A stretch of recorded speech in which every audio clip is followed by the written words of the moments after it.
Hello বন্ধুরা, good evening. গতকাল তোমাদের সঙ্গে আমি সরাসরি কথা বলেছি। আজকে আবার আমি এখন আসলাম। গতকাল মনটা খুবই খারাপ ছিল, কেননা বাড়ির সামনে দিয়ে মা জগদ্ধাত্রীকে নিয়ে যাচ্ছিল, দেখে মনটা ভীষণ খারাপ লাগছিল। কিন্তু বছরে এটা প্রতি বছরই হয়, আবার মা আমাদের কাছে ফিরে আসেন। কিন্তু মায়ের চলে যাওয়াটা বা আমাদের কোনো প্রিয়জনের চলে যাওয়াটা কিছুটা দুঃখজনক হলেও তারা আমাদের মধ্যেই থেকে যায়।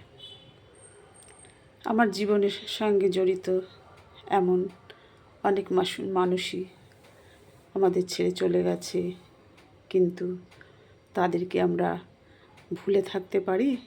তারা সবসময় আমাদের মধ্যে বিরাজমান। তাদের গভীরভাবে চিন্তা করতে গেলে মনে খুবই কষ্ট হয় ঠিকই, কিন্তু তারা সব কাজে আমাদের সবসময় লক্ষ্য করে থাকে। আমার জীবনের সঙ্গে জড়িত যে আমাকে প্রথম পৃথিবীর আলো দেখিয়েছেন আমার মা, তিনি আমার কাছে পরম আরাধ্য দেবী। তাকে আমি সবসময় স্মরণ করি। তারা আজকে আমার কাছে ছবি হয়ে গেছে, তাই ছবি তোমাদের আমি দেখিয়ে আমার পরিচয় ধীরে ধীরে তোমাদের মধ্যে দেব। আমার মায়ের ছবিটা তোমাদের দেখাচ্ছি।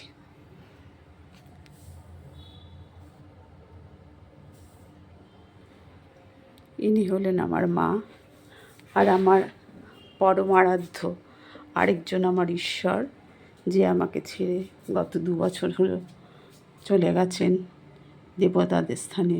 তিনি হলেন আমার হাজবেন্ড।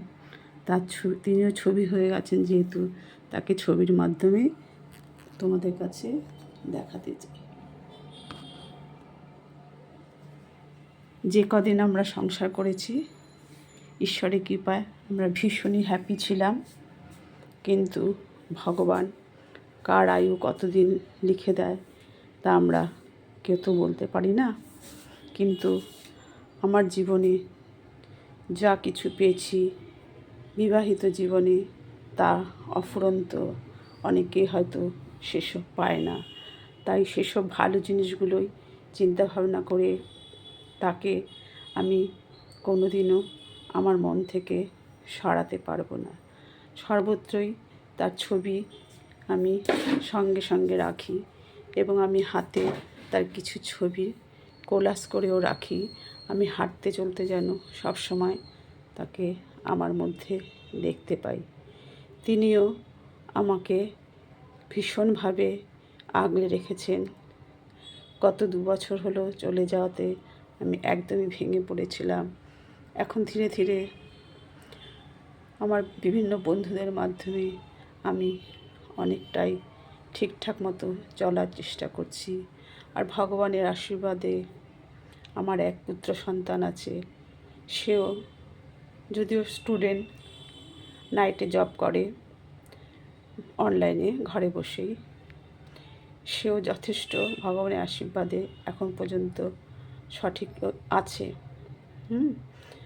যাই হোক, এসব কথা বলতে গেলে খুবই দুঃখজনক ও কষ্টজনক। তবে বন্ধু যখন হয়েছি, ধীরে ধীরে সব কিছুই তোমাদের মধ্যে আমি প্রকাশ করব। কেননা আজকাল কারো বাড়িতে গিয়ে সবসময় সব রকম গল্প করার সময় হয় না, বা যাওয়াও সম্ভব না। এখানে আমার শাশুড়ি মা ও শ্বশুরমশাইকে দেখাচ্ছি। তারাও আমার বিয়ের পর তাদের বেশি কিছুদিন পাইনি, শাশুড়ি মাকে পেয়েছিলাম। খুবই ভালো মানুষ ছিল। তাদের ছবিও আমি তোমাদের দেখাচ্ছি। ইনি হলেন আমার শাশুড়ি মা, আর ইনি হলেন আমার শ্বশুরমশাই, আর ইনি হলেন আমাদের সকলের বাবা। ইনি হলেন আদ্যা মা। এইসব দেবতাদের কথা নিয়ে পরে আলোচনা করব, কিন্তু যাদের সঙ্গে আমি আমার জীবন কাটিয়েছি সরাসরিভাবে, তাদের নিয়ে আজকে তোমাদের একটু পরিচয় দিলাম, এবং ধীরে ধীরে তারা স্মৃতি হয়ে গেলেও তারা আমার মধ্যেই বিরাজমান। তারা সর্বত্রই আমাকে বিভিন্ন আপদ বিপদ থেকে রক্ষা করে থাকে। তাই ধীরে ধীরে তাদের কথা বলবো।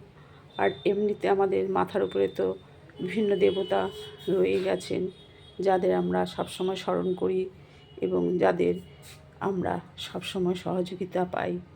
সেরকম দেবতাদের কথাও আমি ধীরে ধীরে তোমাদের মধ্যে প্রকাশ করব। আমার সমস্ত পরিচয়ই ধীরে ধীরে দেব।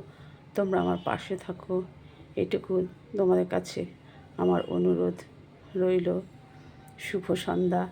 আবার বেশি রাতের দিকে একবার তোমাদের সঙ্গে দেখা করার চেষ্টা করব। Good evening, by.